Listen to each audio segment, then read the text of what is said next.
ஆமீன் ஆமீன். Price the Lord. இன்றைய தலைப்பு ஒரு பெயரை குறித்து தான் இந்த நாளிலே நம்ம தியானிக்க போகிறோம். அந்த பெயர் இஸ்மவேல். அந்த பெயர் என்னங்க? இஸ்மவேல். இஸ்மவேல் அப்படின்னு சொன்னால் கர்த்தர் உன் அங்கலாய்ப்பை கேட்டார். கர்த்தர் உன் அங்கலாய்ப்பை கேட்டார். அதுதான் அதனுடைய அர்த்தம். இந்த பேரில் ஒரு விசேஷம் உண்டு. சரிங்களா? அது என்ன விசேஷம் என்ன சொல்ல முடியுமா?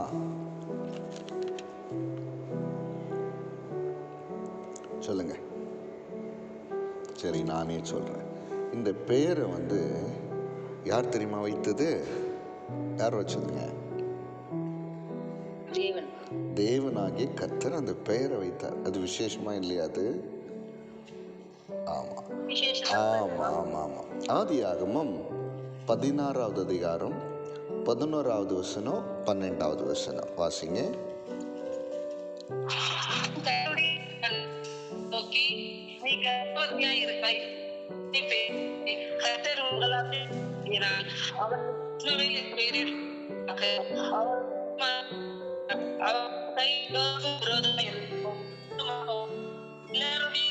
அவன் விரோதமாகவும்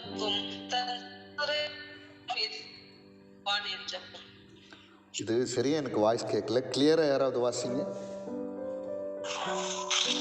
பின்னும் கர்த்தருடைய தூதனானவர் அவளை நோக்கி, நீ கர்ப்பவதியா இருக்கிறாய், ஒரு குமாரனை பெறுவாய்.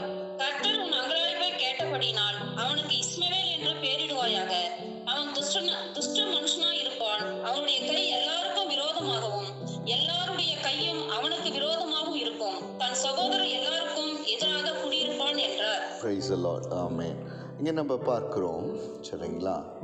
தேவனாகிய கர்த்தர் ஆகாரை சந்தித்து, சரிங்களா, ஆபிரகாம் ஆகாரை சாராளுடைய பேச்சு நிமித்தம் இங்கே துரத்தி விடுகிறத நம்ம பார்க்கிறோம். காரணம், ஆகார் கர்ப்பவதியான போது சாராயை அற்பமாக எண்ணினதினாலே சாரா என்ன பண்ணுறாங்க? இவங்களை துரத்தி விடணும்னு சொல்லும் பொழுது இவங்க துரத்தப்படுறாங்க. ஆகார் துரத்தப்படும் பொழுது அவங்க கர்ப்பவதியாக இருக்காங்க. அவங்க வேதனையோடு துன்பத்தோடு நான் எங்கே போவேன் என்ற அங்கலாய்ப்போடு, எனக்கு சொந்தமே இல்லையே, நானும் ஒரு அடிமை பெண்ணாக இங்கே வேலை செய்வதற்காக வந்தேன், இப்பொழுது நான் இந்த கடினமான சூழ்நிலையிலே துரத்தப்பட்டிருக்கிறேனே, எங்கே போவது, எப்படி வாழ்வது, வயிற்றில் குழந்தை இருக்கிறது அப்படின்னு சொல்லி பாரத்தோடு வேதனையோடு துன்பத்தோடு அங்கலாய்ப்போடு செல்லும்போது தான் தேவனுடைய தூதனானவர் அவளை சந்தித்து ஆறுதல் படுத்துகிறவராக, சரிங்களா, அவளுடைய தவறை உணர்த்துகிறவராக, வாக்குத்தத்தங்களை கொடுக்கிறவராக இங்கே நாம் என்ன பண்ணுறோம்? பார்க்கிறோம். Price the Lord. அந்த நேரத்தில் தான், சரிங்களா, தேவனாகிய கர்த்தர் இஸ்மவேல் என்று சொல்லி அவனுக்கு பெயரிடுகிறார். ஆதியாகமம் 16வது அதிகாரம் 15வது வசனம் 16வது வசனம் வாசிங்க. ஆகார் ஆபிரகாமுக்கு ஒரு குமாரனை பெற்றார். ஆபிரகாம் ஆகார் பெற்ற தன் குமாரனுக்கு இஸ்மவேல் என்று பெயரிட்டான். ஆகார் ஆபிரகாமுக்கு இஸ்மவேலை பெற்ற போது ஆபிராம் 86 வயதாய் இருந்தான். இங்க நம்ம பார்க்கிறோம், ஆபிராம் ஆகார் பெற்ற தன் குமாரனுக்கு இஸ்மவேல் என்று சொல்லி பெயரிட்டான். ஆகார் ஆபிராமுக்கு இஸ்மவேலை பெற்ற போது ஆபிராம் 86 வயதாயிருந்தார். எத்தனை வயசு இருந்தாங்க? 86 வயசு. ஆமா, பாருங்க, நம்ம ஆதியாகமம் 17ஆம் அதிகாரத்தில் வாசிக்கும் பொழுது தேவனாகிய கர்த்தர் இஸ்மவேலை குறித்து பேசாம ஒரு வாக்குத்தத்தம் பண்ணப்பட்ட சந்ததியை நான் உருவாக்குவேன் என்று சொல்லி ஈசாக்கை குறித்து பேசுகிறதை நம்ம அந்த அதிகாரத்தில் நம்ம பார்க்கிறோம்.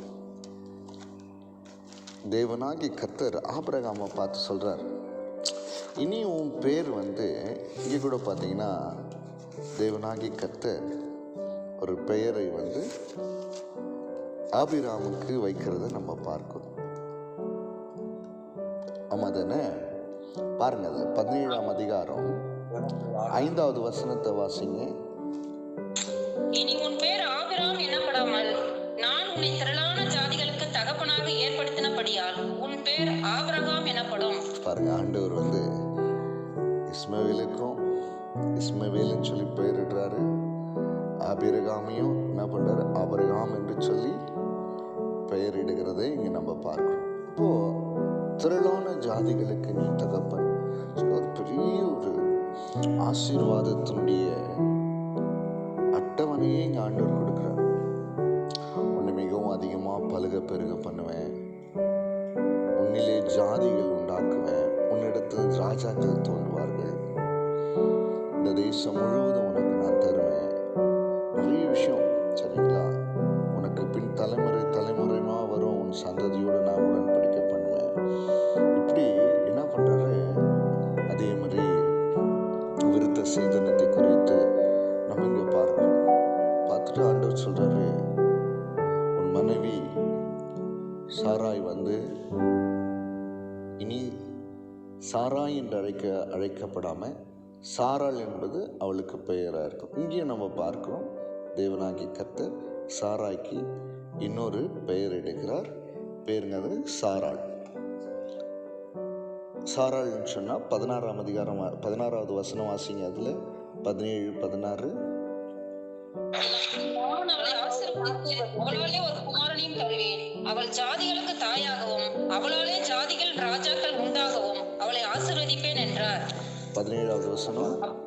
அப்பொழுது ஆபிரகாம் முகங்குப்புற விழுந்து நகைத்து, 100 வயதானவனுக்கு பிள்ளை பிறக்குமோ, 90 வயதான சாராள் பிள்ளை பெறுவாளோ என்று தன் இருதயத்தில் சொல்லிக்கொண்டு என்ன பண்றாருன்னா, யாருக்காக விண்ணப்பம் பண்றாருன்னா, 18வது வசனத்துல பார்க்கிறோம், இஸ்மவேல் உமக்கு முன்பாக பிழைப்பானாக என்று ஆபிரகாம் தேவனிடத்துல விண்ணப்பம் பண்ணுகிறார்.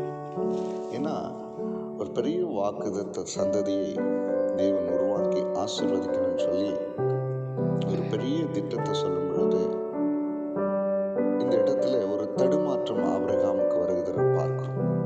அதன் பிறகு அவன் என்ன யோசிக்கிறான்? எனக்கு தான் ஒரு மகன் இருக்கிறான் இஸ்மவேல், அவன் ஆசீர்வதிக்கப்படணும் ஆண்டவரே, அவனுக்கு உமக்கு முன்பாக அவன் பிழைக்கணும் ஆண்டவரே, அவன் நல்லா இருக்கணும் ஆண்டவரே சொல்லி விண்ணப்பம் பண்ணுகிறான். அப்போ நான் உங்ககிட்ட ஒன்று சொல்றேன், நம்முடைய பிள்ளைகளுக்காக நாம் ஜெபிப்பது மிகவும் அவசியமான ஒன்றாக இருக்கிறது. அல்லேலூயா, ஆமென். நம்முடைய பிள்ளைகள் ஒவ்வொருவருக்காக பாருங்க, இங்க இஸ்மவேலுக்காக ஆபிரகாம் தேவனிடத்துல விண்ணப்பம் பண்ணுகிறத பார்க்கிறோம்.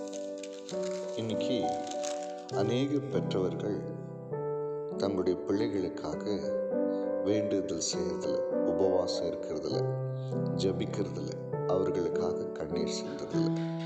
ரொம்ப ரொம்ப முக்கியம் இது. சரிங்களா? நீங்கள் இன்னைக்கு நம்ம இஸ்மவேலை குறித்து தான் தியானிக்கிறோம். இருந்தாலும் நம்முடைய ஒரு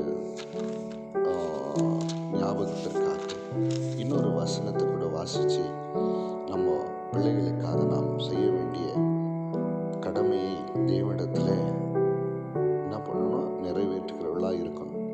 பாருங்க, யோபு 1வது அதிகாரம் 5வது வசனத்தை வாசிங்க.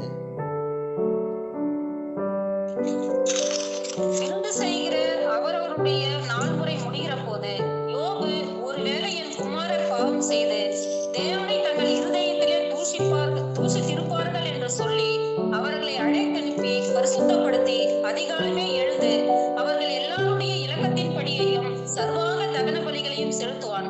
இந்த பிரகாரமாக யோபு அந்நாட்கள் எல்லாம் செய்து வருவான். இங்க நம்ம பார்க்கிறோம்ல, அவங்க யோபுக்கு 7 குமாரர்கள் 3 குமாரத்திகள் இருந்தாங்க. அவங்களுடைய விருந்து செய்யப்படுகிற நாளிலே இவங்கெல்லாம் ஒன்று கூடி இருக்கும்போது ஒருவேளை தேவனை தங்களுடைய இருதயத்தில் தூஷிச்சிருப்பாங்களே என்று சொல்லி தூஷித்து தேவனுக்கு விரோதமாக பாவம் செய்தால் அவங்க வாழ்வடைய மாட்டாங்களே அப்படின்ற ஒரு பயத்தோடு அவங்கள என்ன பண்ணுவாங்களாம், அதிகாலையில் அழைத்து அனுப்பி பரிசுத்தப்படுத்தி எல்லாருடைய இலக்கத்தின்படியும் சர்வாங்க தகன பலியை ஒவ்வொரு வருஷமும் ஒவ்வொரு விருந்து கொண்டாடல் நாளிலும் செய்வார்கள். யாரு? யோபு. அப்போ விசேஷமாக இந்த நாட்களிலே நம்முடைய அடுத்த தலைமுறையை பார்க்கும் பொழுது ரொம்ப மோசமானவர்களாக இருக்கிறாங்க. குடிக்காரர்களாக, தாய் தகப்பனை அடிக்கிறவர்களாக, மதிக்காதவர்களாக, தேவ அன்பை உணராதவர்களாக, தேவனை எதிர்த்து நின்று வாழ்கிறவர்களாக இருக்கிறாங்க. அப்போ இவங்கெல்லாம் மாற்றப்படணும்னா நம்ம என்ன செய்யணும்? நம்முடைய பிள்ளைகளுக்காக கருத்தாய் கண்ணீர் விட்டு, சரிங்களா, உபவாசம் பண்ணி, சரிங்களா, நம்ம ஜெபிக்கணும். ஆண்டவரே, அடுத்த தலைமுறைக்கு இவர்கள் தான் ஆசீர்வாதம், உம்மை வெளிப்படுத்தக்கூடியவர்கள், இவர்கள் மூலமாய் தான் பரிசுத்தம் வெளிப்படும், இவர்கள் மூலமாய் தான் ரட்சிப்பு வெளிப்படணும், இவர்கள் மூலமா தான் உம்முடைய கிரியை வெளிப்படணும், இவர்கள் மூலமா தான் தேவனுடைய வார்த்தையினுடைய வல்லமைகள் வெளிப்படணும். ஆண்டவரே, அப்படி இல்லைன்னு சொன்னால் ஆண்டவரே அடுத்த தலைமுறை சீர்கெட்டு போயிடுமே அப்படின்னு சொல்லி நீங்கள் என்ன பண்ணணும்? உங்கள் பிள்ளைகளுக்காக நீங்கள் ஜெபிக்கணும், கண்ணீர் விடணும், உபவாசம் இருக்கணும். ஹல்லேலூயா. இதைத்தான் இங்கே ஆபிரகாம் செய்கிறத நம்ம பார்க்கிறோம். என்ன பண்ணுறாரு? இஸ்மவேல் உமக்கு முன்பாக பிழைப்பானாக என்று சொல்லி ஆபிரகாம் தேவனிடத்தில் விண்ணப்பம் பண்ணுகிறத நம்ம பார்க்கிறோம். பாருங்க, ஆதியாகமம் 17ஆம் அதிகாரம் 20வது வசனத்தை வாசிங்க. இஸ்மவேலுக்காகவும் நீ செய்த விண்ணப்பத்தை கேட்டேன். நான் அவனை ஆசீர்வதித்து அவனை மிகவும் அதிகமாக பழுகவும் பெருகவும் பண்ணுவேன். அவன் 12 பிரபுக்களை பெறுவான். அவனை பெரிய ஜாதியாக்குவேன். பாருங்க, எப்போ விண்ணப்பம் பண்றோமோ அப்போ தேவனிடத்திலிருந்து பதில் வரும். நம்ம ஜெபிக்கலைன்னா தேவனிடத்திலிருந்து பதில் வருமா? வராதா? சொல்லுங்க, வராது. நம்ம வேண்டுதல் செய்யலைன்னா நம்ம வேண்டுதல் செய்யலைன்னா நம்முடைய பிள்ளைகளுக்கு எந்த நன்மையும் வராது. பாருங்க, இஸ்மவேலுக்காக ஆபிரகாம் விண்ணப்பம் செய்த போது அந்த விண்ணப்பத்தை தேவனாகிய கர்த்தர் கேட்டு, நீ செய்த விண்ணப்பத்தை கேட்டேன், நான் அவனை ஆசீர்வதிப்பேன், அது மாத்திரமல்ல அவனை மிகவும் அதிகமாக பலுகவும் பெருகவும் பண்ணுவேன், அவன் 12 பிரபுக்களை பெறுவான், அவனை என்ன பண்ண பெரிய ஜாதியாக்குவேன் அப்படின்னு சொல்லி தேவனாகிய கர்த்தர் இஸ்மவேலுக்காக ஆபிரகாம் வேண்டுதல் செய்த போது இங்கே பதிலை கொடுக்கிறவராய் இருக்கிறார். அல்லேலூயா, ஆமென். நாம் ஜெபிக்கலைன்னா, விண்ணப்பம் பண்ணலைன்னா, உபவாசம் இல்லைன்னு சொன்னால், அவர்களுக்காக தெய்வ சமூகத்தில் நின்று மன்றாடலைன்னா நாம் நம்முடைய பிள்ளைகளுடைய ஆசீர்வாதத்துக்குரிய பதிலை நம்மளால் பெறவே முடியாது. அல்லேலூயா, ஆமென். திரும்ப பார்க்கிறோம், இங்கே இன்னொரு காரியம் நடக்குது. ஆதியாகமம் 21ஆம் அதிகாரத்தில், சரிங்களா, தேவன் வாக்குத்தத்தம் பண்ணின மாதிரியே, சரிங்களா, சாராளுக்கு ஒரு குமாரனை கொடுக்கிறவராக இருக்கிறார். பாருங்க, ஆதியாகமம் 21ஆவது அதிகாரம் 1வது வசனம் வாசிங்க. 1வது வசனம், 2வது வசனம். சாராள் பேரில் கடாட்சமானார். கர்த்தர் தம் உரைத்தபடியே சாராளுக்கு செய்தருளினார். ஆபிரகாம் முதிர் வயதாய் இருக்கையில் சாராள் கர்ப்பவதியாகி தேவன் குறித்திருந்த காலத்திலே அவனுக்கு ஒரு குமாரனை பெற்றார். இங்கே நம்ம பார்க்கிறோம், தேவ கர்த்தர் தாம் சொல்லி இருந்தபடியே நம்ம பார்க்கல, ஆண்டவர் என்ன சொல்றாரோ அதை அப்படியே செய்கிறவராக இருக்கிறார். ஆமென். கர்த்தர் என்ன சொன்னாரோ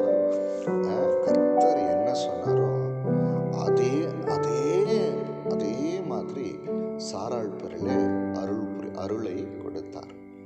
தாம் உரைத்தபடியே சாராளுக்கு செய்தருளினார். ஆமா தானே? பொய் சொல்ல என்றைக்குமே தேவன் ஒரு மனுஷன் அல்ல, மனம் மாற அவர் மனுபுத்திரனும் அல்ல. அதே மாதிரி தேவன் குறித்திருந்த காலத்திலே அவனுக்கு ஒரு குமாரனை பெற்றார். சரிங்களா, அவனுக்கு ஒரு குமாரன். அப்போ அங்க பார்த்தீங்கன்னா பிள்ளை வளர்ந்தது, பால் மறந்தது.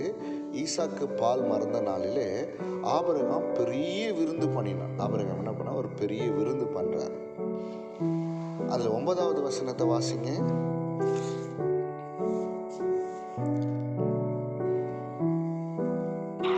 அப்பொழுது அபிமெலேக்கு ஆபிரகாமை அழைப்பித்து, ஆதியாகமும் 21வது அதிகாரம்.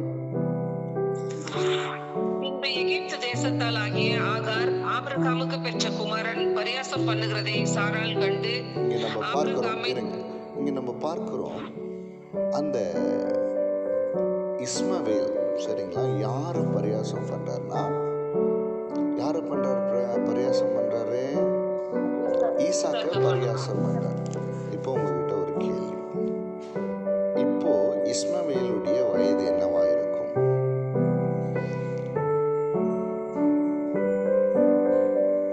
சொல்லுங்க. 4 வயதா? பாருங்க, 86 வயசுல இஸ்மவேல் பிறந்தாரு. யாருக்கு? ஆபிரகாமுக்கு. 100 வயசுல ஈசாக்கு பிறந்தார். இப்போ எத்தனை வருஷம் ஆச்சுங்க? 14 வயசு, சரிங்களா? 14 வயசு ஆகுது. இப்போ ஒரு பிள்ளை வளர்ந்துச்சு, 1 வயசோ 2 வயசோ எக்ஸ்ட்ரா இருக்கலாம், 3 வயசு எக்ஸ்ட்ரா இருக்கலாம், தெரியல. ஒரு வாலிப வயசு இஸ்மவேலுக்கு, வாலிப வயது. அந்த வாலிப வயதில் ஈசாக்கு என்ன பண்ணுறாரு? பரியாசம். இதை சரி யாரால் ஒத்துக்க முடியலன்னா, சாராளால் ஒத்துக்க முடியல. காரணம் என்னன்னா, வாக்குத்தத்தத்தினுடைய பிள்ளை. அதனால என்ன பண்ணோம்? இவனை நீங்கள் அமிச்சுன்னு சொல்லும் பொழுது, சரிங்களா, வேதனையோடு ஆபிரகாமுக்கு இது ரொம்ப வருத்தமாக இருக்கிறது. ஆனாலும் சரிங்களா, ஆகாருடைய பிள்ளை இஸ்மவேலையும் வாலிப பிள்ளையும் ஆபிரகாம் என்ன பண்ணுறாரு? அனுப்பி விடுகிறார். அதில் வாசிக்கலாம் 21வது அதிகாரம், சரிங்களா, 14வது வசனத்தை வாசிங்க.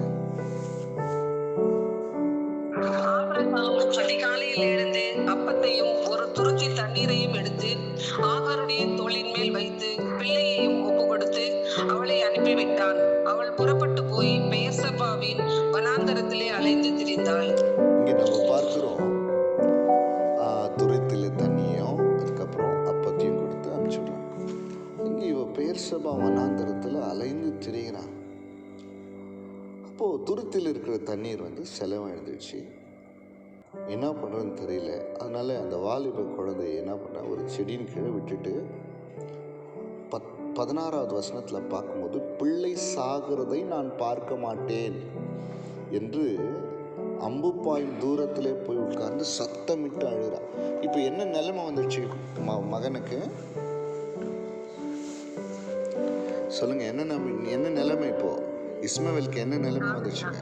சாகிற நிலைமை வந்துடுச்சு. சாகிற நிலைமை, செத்து போற அந்த கடைசி நிமிடங்கள், நேரம் அது இருக்கிறது. சத்தமிட்டு ஓட அழ ஆரம்பிக்கிறான்.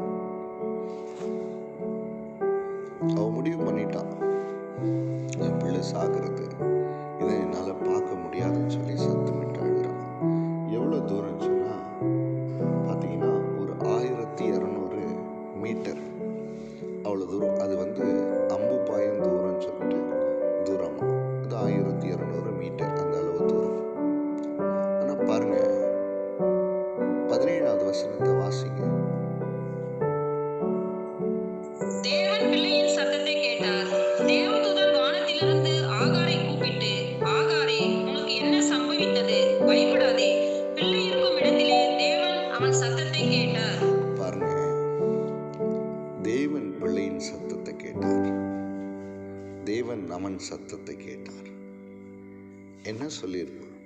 கர்த்தாவே, என் தகப்பனாகிய ஆபிரகாமின் தேவனே, நான் இப்போ சாகுறேன், எனக்கு உதவி செய்ய, என் உயிரை கொடுன்னு கேட்டிருப்பாரா?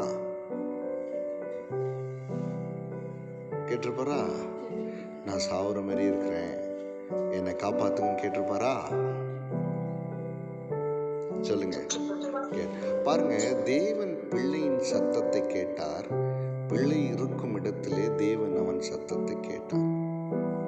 நான் உங்களுக்கு சொல்றேன் பாருங்க. ஏன்னா தேவனாகிய கர்த்தர் ஏற்கனவே ஆபிரகாமுடைய விண்ணப்பத்திற்கு அவர் என்ன பண்ணாரு? மறு உத்தரவு கொடுத்திருக்கிறார். என்ன கொடுத்தாரு? இஸ்மவேல் என்ன பெரிய ஜாதியாக்குவேன், அவனை ஆசீர்வதிப்பேன், அவன் மிகவும் அதிகமாகவும் பலுவும் பெருவும் பண்ணுவேன், அவன் 12 பிரபுக்களை பெறுவான், அவன் பெரிய ஜாதியாவான்.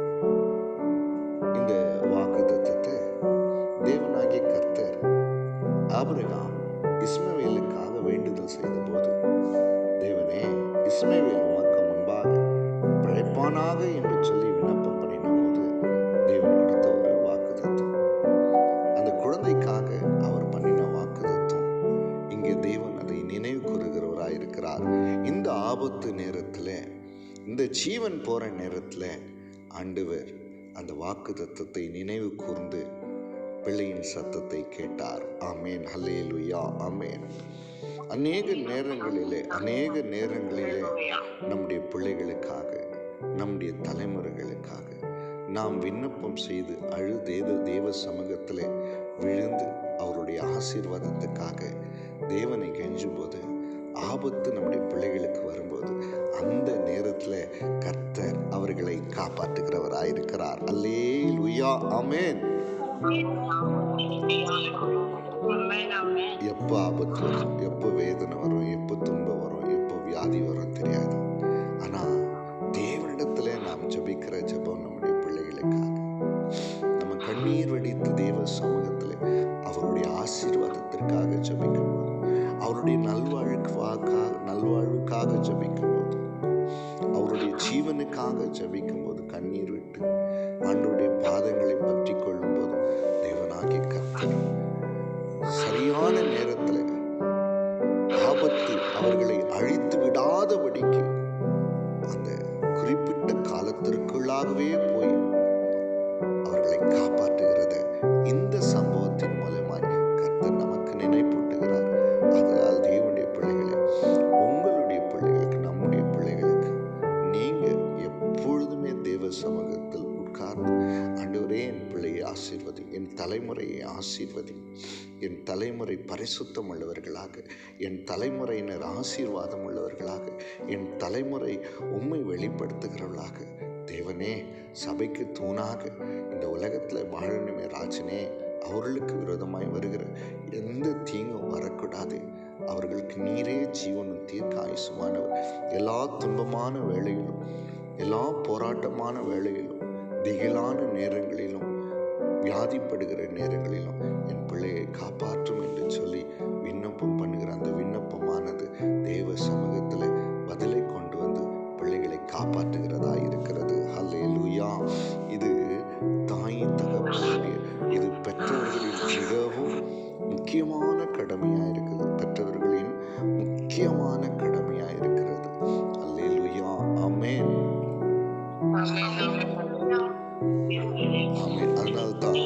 அதனால தான் பார்க்கும் பொழுது நம்முடைய பிள்ளைகளின் ஆசீர்வாதம், நம்முடைய பிள்ளைகளினுடைய நீதியெல்லாம் யாரை தெரியுமா சார்ந்திருக்கிறது? நீங்க வாசிங்க, சங்கீதம் 103வது சங்கீதத்துல, சரிங்களா, 17வது வசனத்தை வாசிங்க. கர்த்தருடைய கிருபையோ அவருக்கு பயந்தவர்கள் மேலும், அவருடைய நீதி அவர்கள் பிள்ளைகள் மேலும் அனாதையாய் என்றென்றைக்கும் உள்ளது. இங்கே நம்ம பார்க்கிறோம் இல்ல, கர்த்தருடைய கிருபையோ அவருக்கு பயந்தவர்கள் மேலும், அவருடைய நீதி அவர்களுடைய பிள்ளைகள் மீதும் அனாதையாய் இருக்கிறது. அல்லேலூயா, ஆமென். ஆமா, பிரைஸ் லார்ட். அதே மாதிரி இன்னொரு வசனத்தை கூட நீங்க இன்னைக்கு தியானத்திற்காக நீங்க எடுத்துக்கொள்ளுங்க. யாத்திராகமம் 20ஆம் அதிகாரத்தில் நீங்க பார்த்தீங்கன்னா 5வது நீங்க 5வது வசனத்தை 6வது வசனத்தை வாசிங்க. அவைகளை நமஸ்கரிக்கவும் சேவிக்கவும் வேண்டாம். தேவனாகிய கர்த்தராய் இருக்கிற நான் எரிச்சலுள்ள தேவனாய் இருந்து என்னை பகைக்கிறவர்களை குறித்து பிதாக்களுடைய அக்கிரமத்தை பிள்ளைகளிடத்தில் 3ஆம் 4ஆம் தலைமுறை மட்டும் விசாரிக்கிறவராய் இருக்கேன். என்னிடத்தில் அன்பு கூர்ந்து என் கற்பனைகளை கை கொள்ளுகிறவர்களுக்கோ 1000 தலைமுறை மட்டும் இரக்கம் செய்கிறவராய் இருக்கிறேன். இங்கே நம்ம பார்க்கிறோம், பிதாக்களுடைய அக்கிரமத்தை ஆண்டவர் யார்கிட்ட தெரியுமா சரி கட்டுறாரா? பிள்ளைகளிடத்துல தான் சரி கட்டுவாராம். 3ஆம் 4ஆம் தலைமுறை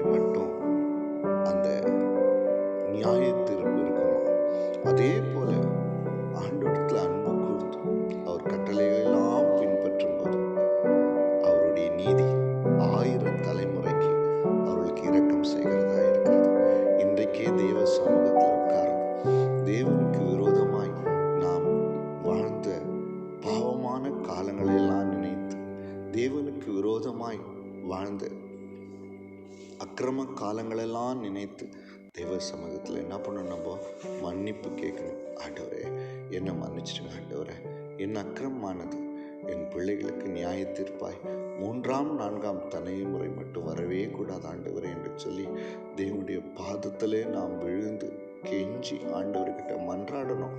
நான் உங்களுக்கு சொல்கிறேன், பரிசுத்தமான வேத எழுத்துக்கள் எல்லாம் தெய்வ ஆவியினால் எழுதப்பட்டது.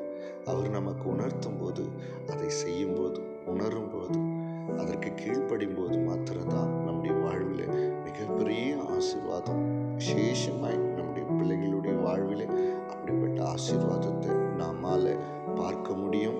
அல்லேலூயா, ஆமென். இன்னைக்கு நம்ம அநேக பிள்ளைகள் சாபமாய் போகிறதுக்கு காரணம் என்னன்னா, பெற்றவர்கள் தான், அவருடைய அக்கிரமங்கள் தான், அவருடைய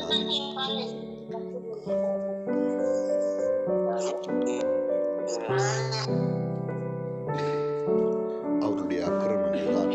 அதனால என்ன பண்ணணும்?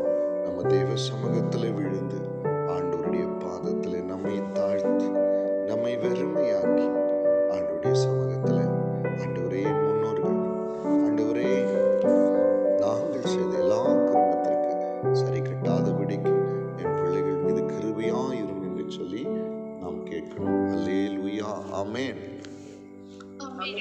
இங்க நம்ம பார்க்கிறோம், பாருங்க மீண்டும் ஆதியாகமம் 21ஆம் அதிகாரத்துல வரும்பொழுது பாருங்க, திரும்ப தேவனாகிய கர்த்தர் அந்த வாக்குத்தத்தத்தை சாகிற நேரத்துல, சரிங்களா, பிள்ளையின் சத்தத்தை கேட்டு அந்த வாக்குத்தத்தத்தை என்ன பண்றாரு? நினைவு கூறுகிறவராக இருக்கிறார். 18வது வசனத்தை வாசிங்க. ஆதியாகமம் 21:18. நீ எழுந்து பிள்ளையை எடுத்து அவனை உன் கையினாலும் பிடித்துக் கொண்டு போ, அவனை பெரிய ஜாதியாக்குவேன். பாருங்க, உடனே அந்த மரணத்திலிருந்து அந்த குழந்தையை காப்பாற்ற தேவன் செய்த மிகப்பெரிய காரியம் என்ன என்று சொல்லி பார்க்கும்போது 19வது வசனத்துல தேவன் அவளுடைய கண்களை திறந்தார். அப்பொழுது அவள் ஒரு தண்ணீர் துறவை கண்டு போய் துருத்திலே தண்ணீர் நிரப்பி பிள்ளைக்கு கொடுத்தார். பார்த்தீங்களா? அல்லேலூயா. ஆண்டவர் பாருங்க, ஷாஹார் மராதியா கரதுனமா. தேவனுடைய பிள்ளைகளே, ஆண்டவர் நம்முடைய பிள்ளைகளுக்கு துணையாய் இருக்கணும், நம்முடைய பிள்ளைகளை ஆசீர்வதிக்கணும், நம்ம பிள்ளைகளை காப்பாற்றணும் அப்படின்னு சொன்னா தேவ சமூகத்துல நாம் என்ன பண்ணணும்? எப்போதும் நம்முடைய பிள்ளைகளுக்காக வேண்டுதல் செய்கிறவர்களாக, தேவனுக்கு ஏற்ற வாழ்க்கை வாழ்கிறவர்களாக இருக்கணும். பாருங்க, அந்த இடத்துல தாகத்துக்கு தண்ணியை தேடாம இருந்திருப்பாள். ஆகார தேடி இருந்திருப்பா, ஒன்றும் இருந்திருக்காது. ஆனா திடீர்னு கண்களை திறந்த போது அந்த இடத்துல தண்ணீர் வந்துச்சான். அதுதாங்க ஜெபத்தின் வல்லமை. ஹல்லேலூயா. அதுதான் தேவ பாதத்துல உட்கார்ந்து கண்ணீர் சிந்தி பிள்ளைகளுக்காக, அவருடைய ஆசீர்வாதங்களுக்காக தேவனை நோக்கி கெஞ்சுகிறோமே, அதுதான் இப்பொழுது கிரியை செய்கிறதா இருக்கிறது. உடனே ஒரு துறவு எடுத்து வந்து தண்ணீரை நிரப்பி பிள்ளை கொடுத்தார். சரிங்களா? அதுக்கப்புறம் பார்க்கும்போது 20வது வசனம், 21வது வசனத்தை வாசிங்க.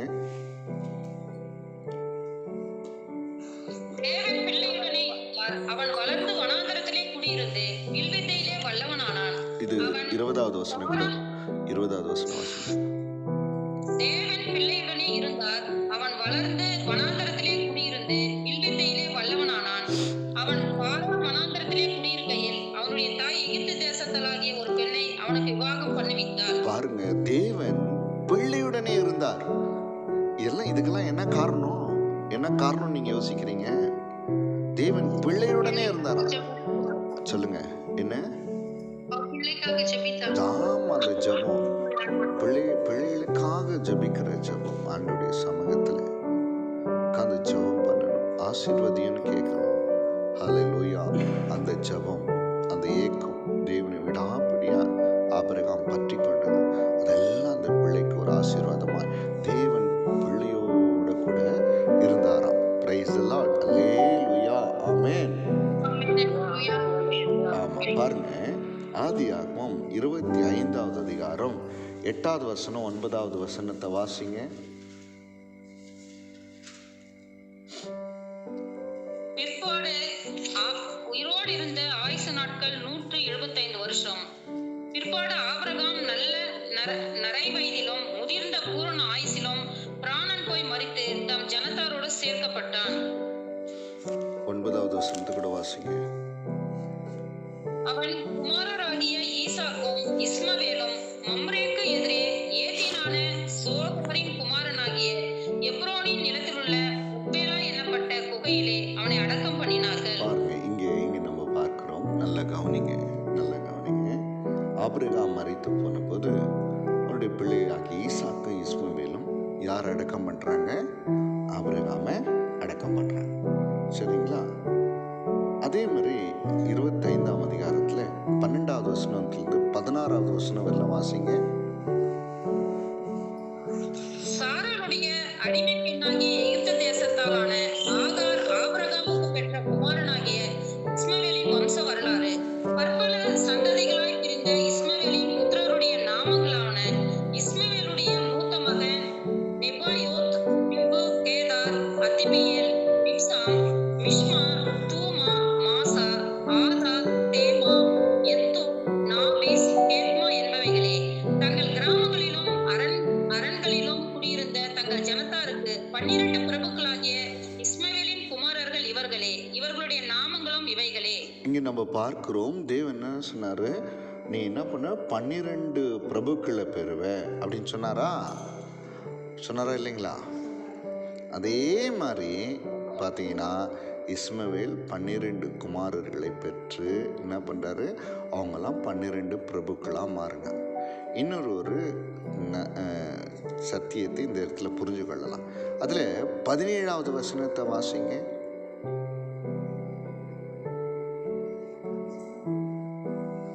இஸ்மவேலின் வயது 137.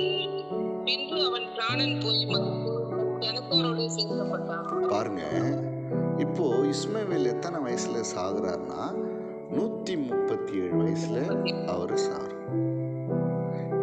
கவனிங்க, 17 வயசுல மரித்திருக்க வேண்டியது இல்ல? ஆமாவா?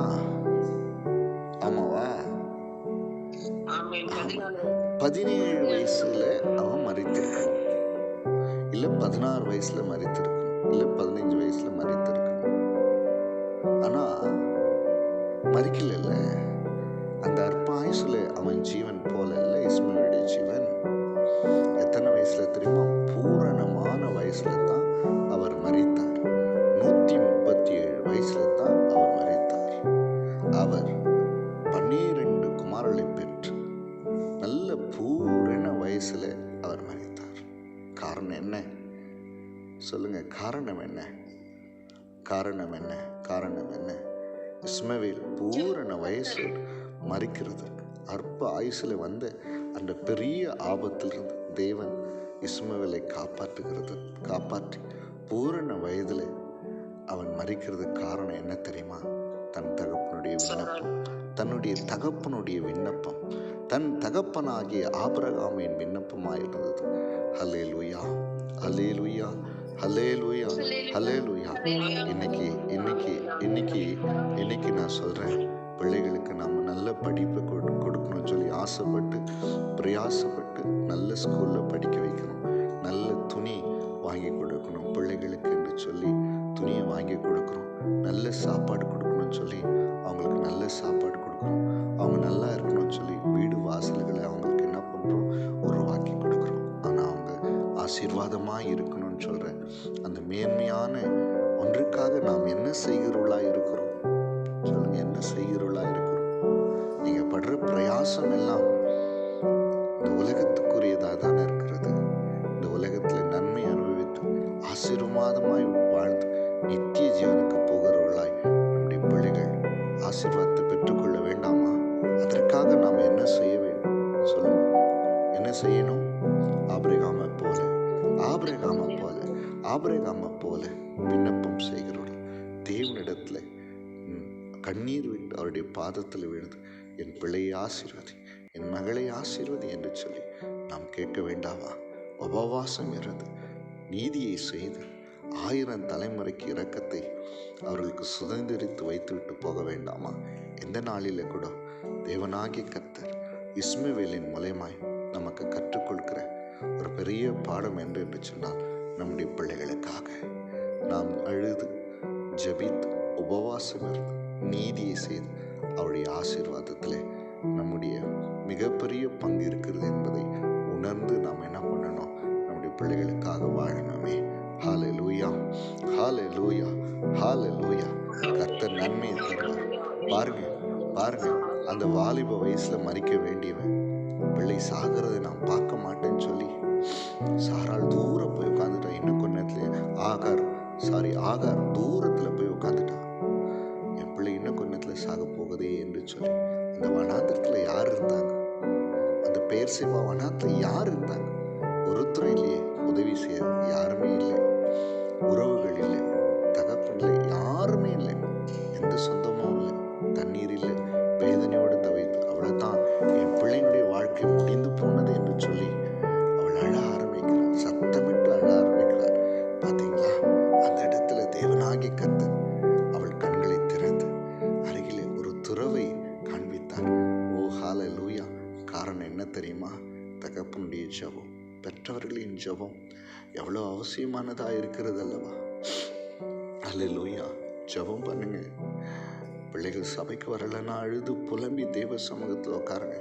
என் பிள்ளையை கூட்டு வாங்க ஆண்டவரே, என் பிள்ளைகளோட ஆசீர்வாதம் நீங்க தான் ஆண்டவரே, என் பிள்ளைகளுக்கு நீ தாண்டவரே ஜீவனும் தீர்க்காயுசுமாய் கற்றுக் கொடுங்க, வேதத்தை கற்றுக் கொடுங்க, அழுநீதியின் பாதையில் நடத்துங்க. நம்முடைய வாழ்க்கை அவர்களுக்கு முன்பாய் சாட்சியாய் இருப்பதாக அன்பு செலுத்தி தேவனுடைய வார்த்தையின்படி அதற்கேற்றபடி நாம் நடக்கும்போது அவர்கள் நம்முடைய வாழ்க்கையின் மூலமாய் தேவனை அறிந்து கொள்வார்களே. இன்றைக்கு நாம் ஒப்பு கொடுக்கலாம். ஆண்டவரே, என் பிள்ளைகளுடைய வாழ்வு, என் பிள்ளைகளுடைய தீர்க்காயுசு, என் பிள்ளைகளுடைய ஆசீர்வாதம் என்னையே சார்ந்தது. ஆண்டவரே, என் பிள்ளைகளுக்காக இன்றைக்கு நான் அழுது புலம்பி உபவாசம் இருந்து உண்மை நான் அண்டிக் கொள்வேன் என்று சொல்லி நீங்கள் ஜெபித்து உங்களை அர்ப்பணிப்பீர்கள் என்று சொன்னால் இஸ்மவேலுக்கு கிடைத்த அந்த ஆசீர்வாதத்தை கர்த்தர் நம்முடைய பிள்ளைகளுக்கு கொடுத்து ஆசீர்வதிப்பார். வாலிப வயசிலே தன் மரணத்திலே சாக வேண்டியவன் இன்றைக்கு பார்க்கும்போது 137 வயது வரை